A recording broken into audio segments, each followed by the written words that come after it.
Hello, mathematicians.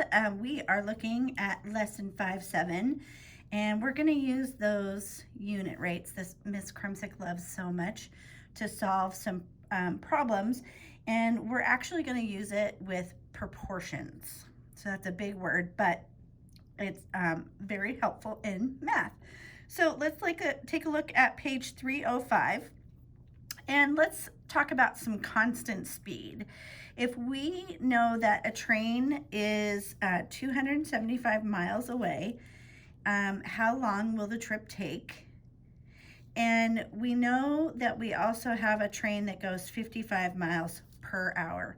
So what we're gonna do is we're gonna pause here, and I want you to, in the Edpuzzle, tell me how you think you would solve this problem. Okay, so we're back. There's a couple different ways that you could solve it. You could do it with a table. You could set up a graph. Some of you really like the graphs. Some of you are going to do some calculations, and I'm going to just show you the way I think I would do it. I would be setting up, so I have 55 miles per 1 hour. Okay.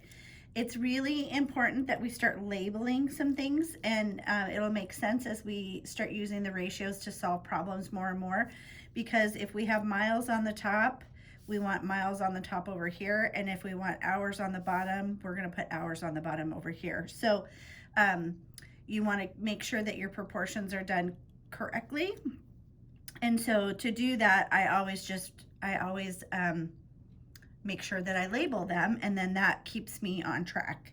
So I know that this train goes a constant speed of 55 miles per hour, and I know that my friend is going to live 275 miles away, but I don't know how many hours. So I'm going to say that that is X, okay? And we know that those are equivalent ratios that we can use to solve this. And so I could do cross multiplying. So I could say 55x equals 275 miles. And then if I solved for 55, I'm going to divide those. And so the time would be about 5 hours. Okay.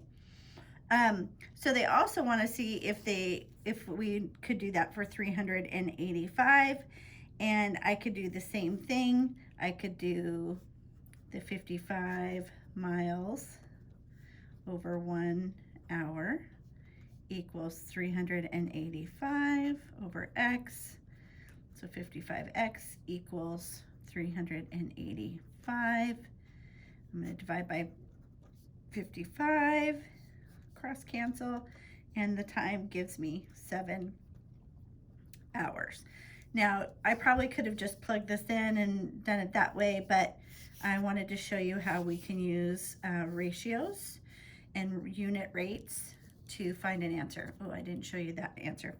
So we're going to pause here, and I want you to talk to me about the train going twice as fast as 55 miles an hour. How long would it take to go 275?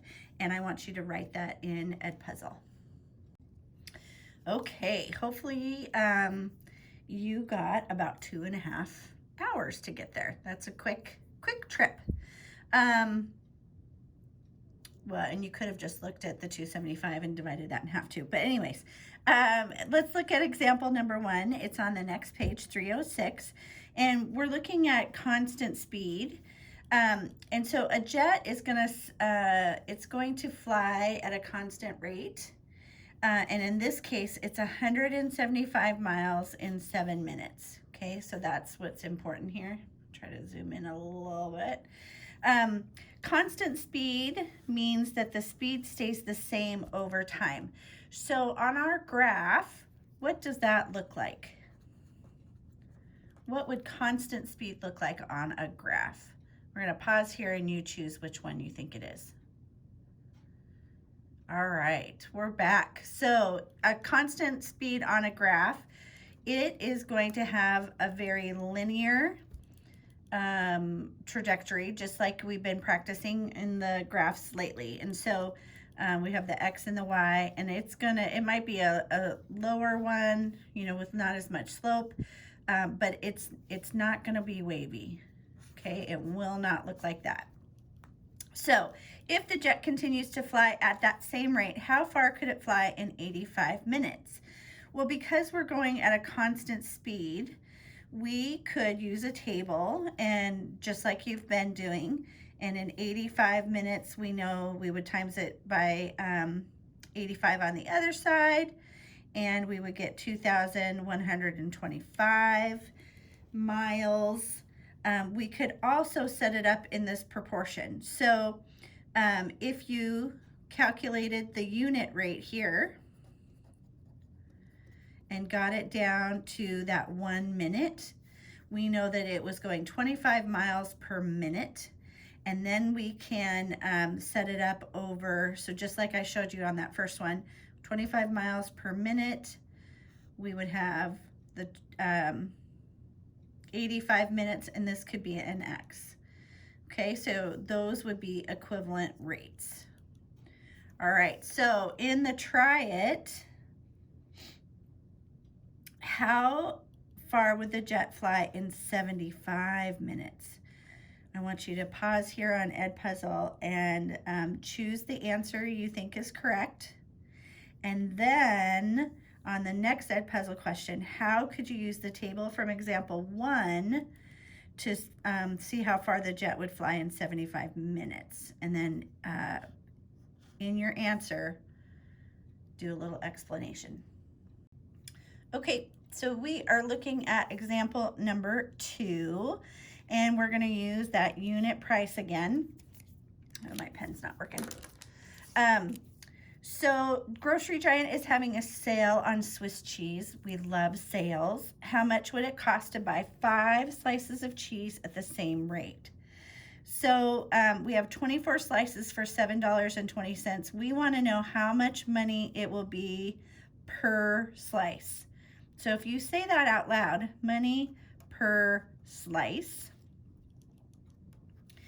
Now we know how to set up our equation. So we know that it's going to be 24 slices. And how much money is it? $7.20 per slice. So I can break that down to my unit rate. I could divide both by 24. And I get 30 cents per slice, okay? I could also do it in a table, but I think you guys are gonna really like it this way. And so if we go back, so we found our unit rate. So here's the unit rate, and it's the unit rate because we have it down per slice. We've got 1. Now we can go back up to the question, how much would it cost for 5? We know we'd multiply that by 5 and we get the $1.50, okay? So on Edpuzzle now, Jared paid $13.80 for 5 tickets to a game. At the same rate, how much would 3 tickets cost? You choose in Edpuzzle right now. All right, welcome back. We are looking at example number 3, and we're gonna use an equation just like I showed you on that first example. So a ferry boat travels at a constant speed of 57.5 miles in 2.5 hours. How long would it take the ferry boat to travel 92 miles at that rate? Well, I could do a lovely little table here, and what did they put their unit rates to? Yep, you got it. Miles per hour, okay? And usually anytime we have time, it's gonna be on the bottom, whether it's minute or hours or days. We like to have that as our unit rate usually. So we know that we're going at a rate of 23 miles per hour. There is a really lovely equation, and you might want to put this in your notes. And this is the distance equation, so it's the rate times the time. And so in this case, we know that we are trying to figure out 92 miles. So at 92 miles, we know that we're going 23 miles per hour. So that's our rate, miles per hour. Oops, sorry, 92 miles, and we know that it's at a rate of 23, and we're trying to figure out the time.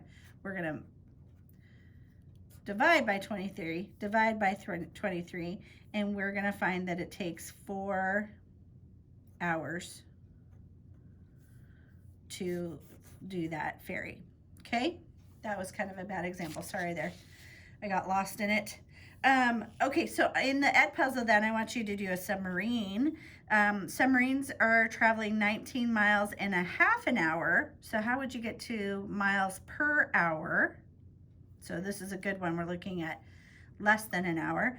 I want you to write an equation to find out how long it would take the submarine to travel 57 miles, and then tell me the time. So you're gonna do this in a short answer. So make sure that you, 1, write your equation, and then 2, tell me your answer for the time. How much time is it gonna take?